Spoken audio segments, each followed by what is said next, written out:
Waalaikumsalam. Silakan masuk, Bu. Selamat malam, Bu. Perkenalkan, saya Bidan Hanifah. Ini dengan Ibu siapa? Dewi. Oh ya, sebentar ya Bu, saya jaga privasi dulu. Jaga privasi dengan menutup. Baik Bu, mungkin Ibu saat ini ada yang dikeluhkan. Sementara baik. Jadi Bu, saya mengundang Ibu untuk datang ke sini. Sini kita akan belajar bersama mengenai pendidikan kesehatan tanda bahaya kehamilan pada trimester ketiga. Nah, tujuannya supaya Ibu dapat mengetahui tanda-tanda apa saja sih yang membahayakan dan bisa langsung mencari pertolongan apabila Ibu merasakan tanda-tanda bahaya tersebut. Nah, Ibu mungkin sudah tahu apa saja sih tanda-tanda bahaya kehamilan itu? Belum. Baik. Jadi tanda-tanda bahaya kehamilan itu ada 4 ya, Bu. Sebelumnya saya ada brosurnya. Ini nanti bisa Ibu bawa. Nah, di sini tanda bahaya kehamilan itu ada 4. Yang pertama, gejala preeklamsia. Yang kedua, gerakan janin kurang. Yang ketiga, pendarahan pervaginam. Dan yang keempat, ketuban pecah dini. Nah, di sini saya akan menjelaskan ya, Bu, masing-masing tanda bahaya kehamilan tersebut. Yang pertama itu gejala preeklamsia. Nah, jadi gejala preeklamsia yang pertama ini itu kenaikan tekanan darah pada ibu hamil. Nah, itu kok kenapa sih kok bahaya?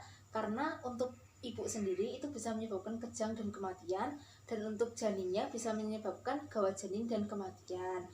Nah, gejala preeklamsia itu apa saja sih? Yang pertama ada pandangan kabur, sakit kepala berat dan menetap, nyeri ulu hati, dan bengkak pada mulut dan tangan. Yang kedua ada gerakan janin kurang. Ini tuh maksudnya pergerakan janin yang kurang dari normal gitu. Nah, kalau normalnya janin itu lebih dari sama dengan 10 kali per 12 jam. Nah, apabila nanti pergerakan janin ibu di bawah 10 kali per 12 jam, nah ibu dimohon untuk segera menghubungi petugas medis ya Bu, bisa dokter atau bidan.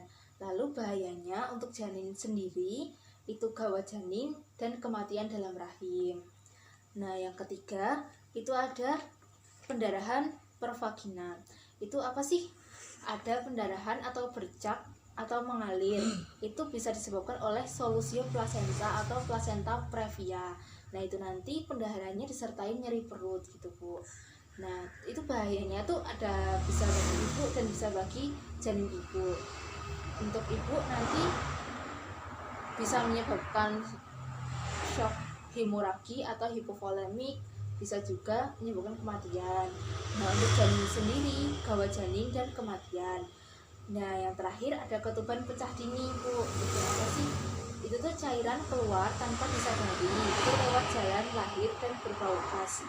Bahayanya untuk layan atau untuk ibu itu bisa menyebabkan infeksi. Kalau untuk janin itu bisa menyebabkan gawat janin dan kematian. Ibu, setelah ibu mengetahui tanda bahaya kehamilan, ini kan ada 4 tadi. Nah, jika ibu mengalami salah satu dari tanda-tanda ini, ibu langsung saja menghubungi tenaga medis. Itu bisa dokter, bisa bidan. Nah, nanti kalau ibu misalnya ada apa-apa gitu, itu biar bisa langsung ditolong gitu, Bu. Nah, sampai sini ibu sudah paham? Sudah. Nah, ibu silahkan ibu coba mengulangi apa saja sih tanda bahaya kehamilan tadi. Yang pertama gejala preeklamsia. Ya. Yang kedua gerakan janin yang kurang. Ya. Dan yang ketiga itu ketuban pecah dini. Ya. Dan yang terakhir pendarahan pada pervaginaan. Ya, baik. Nah, berarti ibu sudah memahami ya apa saja sih tanda bahaya kehamilan. Nah, ini nanti bisa dibawa, Bu, bisa dibaca-baca lagi di rumah. Terima kasih. Nah, ibu ini sudah selesai. Apakah ibu ada yang mau ditanyakan lagi? Tidak. Oh ya, baik. Terima kasih Bu atas kedatangannya. Semoga ibu sehat selalu, bayinya dalam keadaan sehat, lahirannya lancar. Iya. Udah Bu, terima kasih sekali, saya pamit. Oh, iya. Mari Bu, saya. Yang terakhir adalah pendokumentasian pada tanggal 3 April 2020 pukul 19.30. Nama klien Ibu Dewi.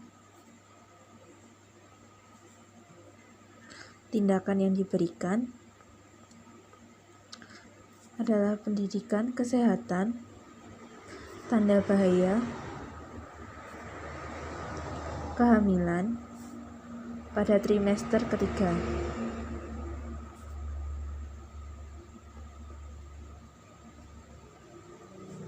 Hasilnya, klien paham.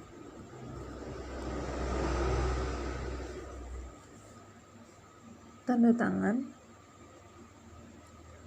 nama terang.